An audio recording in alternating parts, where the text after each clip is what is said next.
The Good Samaritan, I think, gives us the tools for prayer, especially if we understand prayer, I think, rightly as an encounter with God. So God encountered us as human beings, the only way human beings encounter one another, which is as a human person. And the Good Samaritan is the encounter of one human person with another in light of God. That is, in light of the fact that we are all made with dignity and equality. And he responds to him the way God wants us to respond to God and to one another, which is compassion and understanding that love and sacrifice is required. And so I do think that the Good Samaritan story is one of the most excellent parables for understanding prayer as encounter with God, which means encounter with other human beings in love.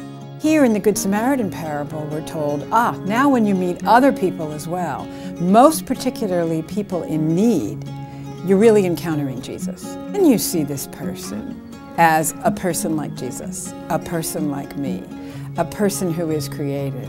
And it is an entirely new way of seeing. And this seeing the other person as a creature of God is then an encounter with God, which is prayer.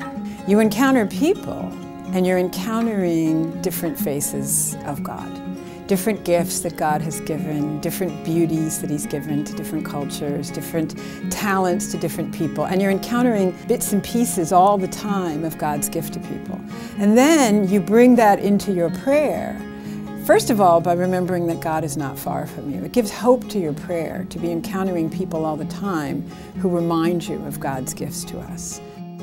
The Good Samaritan parable is for everybody who's going to encounter everyone else in the world in the course of a day. We all have our piece of that task. It's the people strewn in our path as we go through life.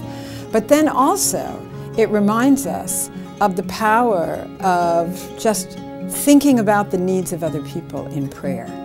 But we should never forget that we also have the power of prayer to help us reach those who are far away. When I think about all the chaos that appears on our television screens every day, I would hope that people during Lent would think about each of those people in their equality with oneself, in their irreducible dignity, and think about what they can do, each in their own way, for people far away. The Good Samaritan parable reminds us of several things. One is to stop and take some time. Two is to see with new eyes, to see Christ in the person strewn in our path. Next is to give of our own resources, which is one of the hardest things, I think, for a lot of people. The question for us is, will we take care of the need as it presents itself?